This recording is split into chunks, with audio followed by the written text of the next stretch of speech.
going to go to Brian and Jacob and go take another couple calls in just a moment. It's 888-201-2244 or 512-646-1776. But for all the PrisonPlanet.tv viewers out there who have not seen this failed controlled demolition, let's play it for them, Hoosh.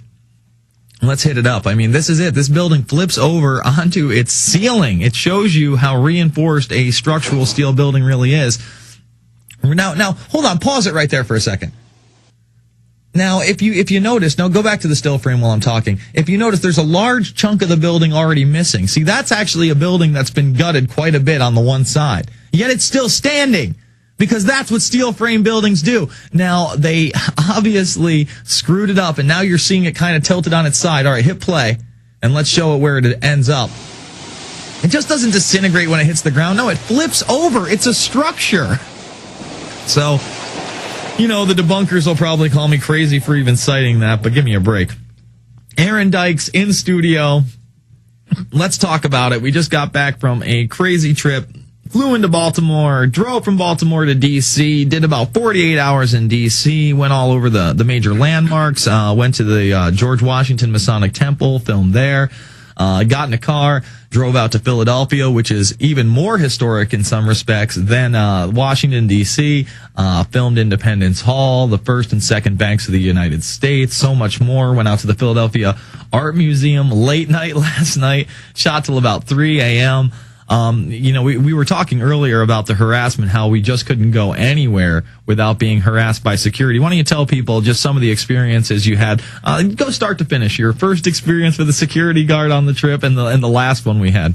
Well, let's see. We were in the nation's capital and the nation's former capital in D.C. and Philadelphia.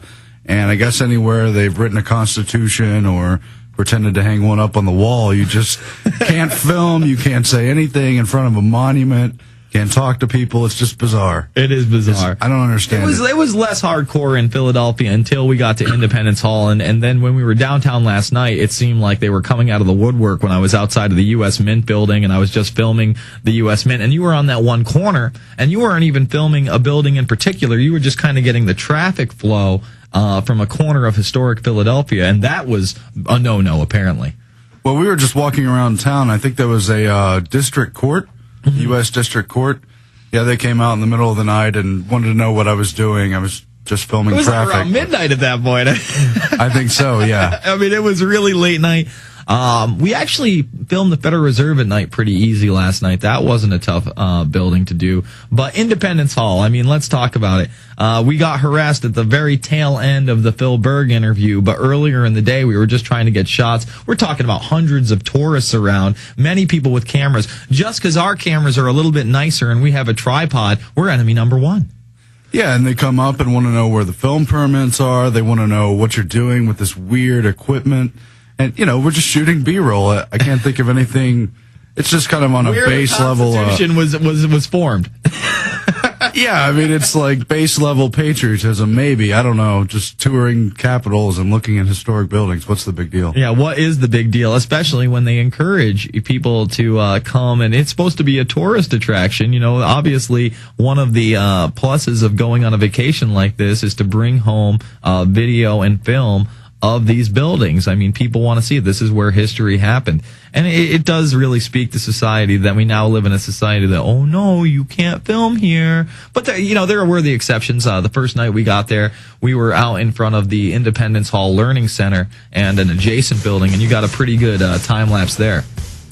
Yeah, that's true. We got some nice time lapse. We were mainly there just doing photography, trying to take our time and get some nice shots.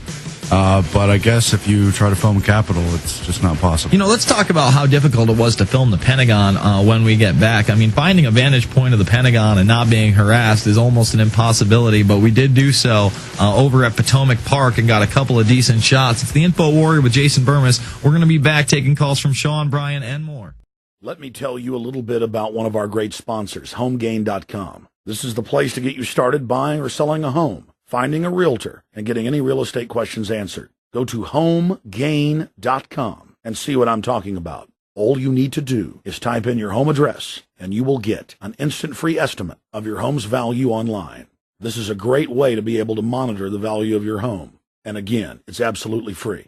There are tons of tools to help you For instance, if you want to remodel your home, go to HomeGain.com. Use their Home Sale Maximizer to help you determine which home improvements can most increase your home's value before you put it on the market. For 10 years, these folks have been helping home sellers and buyers. Visit their link at InfoWars.com.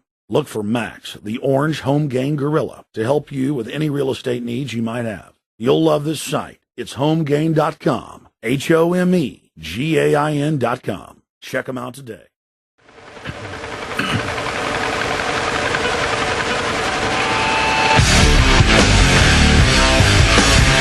All right, folks, we are back. It's the InfoWarrior with Jason Bermas. I am joined by webmaster, graphics creator, editor, man of many different hats, Aaron Dykes. And Dykes was out on this shoot with me. Let's talk about the Federal Reserve experience. Now, we kind of planned it out to kind of look like tourists. We got hot dogs right before we were there, right at the corner of the Federal Reserve building. And I'm still munching on my hot dog while I get approached by security. We're staggered so we can get the shot. You're kind of over to the left. I don't know if you had to talk to the guy who had the dog. There was the one guy who had the dog that was kind of walking around. Alex was asking me if I got shots of this stuff. I'm like, well, it was a wide shot. I'm sure I got some of the security guards. I'm not sure if I got the guy with the dog on film, but I would say there was about 5 or 6 people outside the building.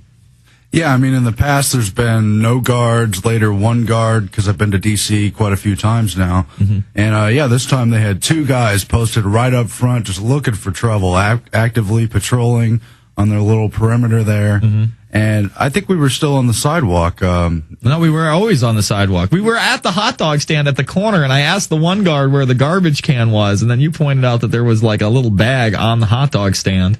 Yeah, I mean, it was nothing that would have been considered the private property of the Federal Reserve, mm-hmm. You know, there in the mostly public city of D.C. But I've been to all these Federal Reserves, well, not all of them, of course, but Rob Jacobson and I were harassed in front of the Kansas City Federal Reserve, and then I was harassed a second time after being asked in front of this Federal Reserve to move my camera just because I had a tripod shooting a building, photographing a building. It's very evil to have a tripod, Aaron. Al-Qaeda uses tripods, you know. I can't believe it. Yeah. So, I ended up talking to my guy. I did give the slave master my ID, and I chatted up with him for about 5 minutes, but it did allow me kind of get a longer shot from the front, you know, where he kind of let me alone after he talked about my Metallica necklace and my Slipknot hat with me, you know, in Austin, Texas, and all this other stuff. However, you talked to, I think you had a separate, you had a male guard come up to you too, right? Yeah, the first time we were outside the Federal Reserve was kind of the main guy patrolling the front area, mm-hmm. and he wanted to know my ID, but I don't like to give that out, so no, you said I no. I just told him no. Yeah, and then what happened?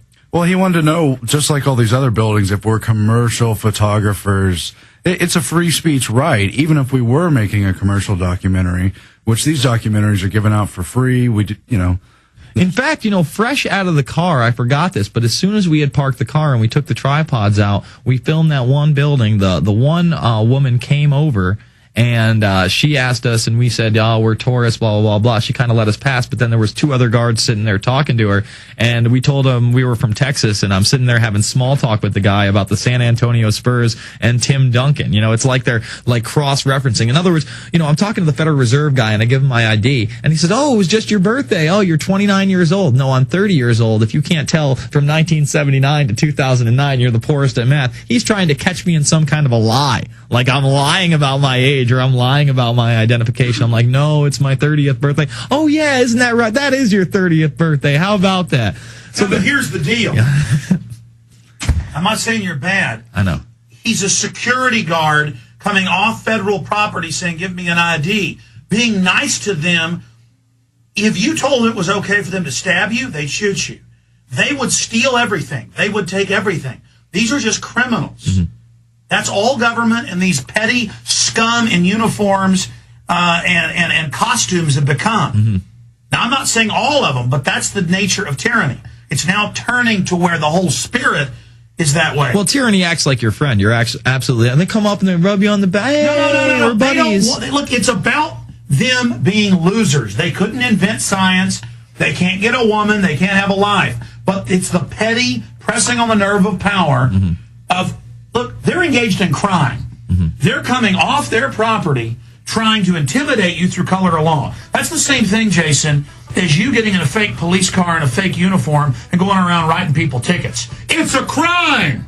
But Alex, it's like at the Korean War Memorial. This guy was real polite and nice, but he's asking 20 questions. Where are you going next? I heard you're going to the Vietnam Memorial. What are you going to film? Are you going to use a tripod there? An evil tripod. We're going to come back. It's the InfoWarrior. We're at the break. I'm sorry, buddy.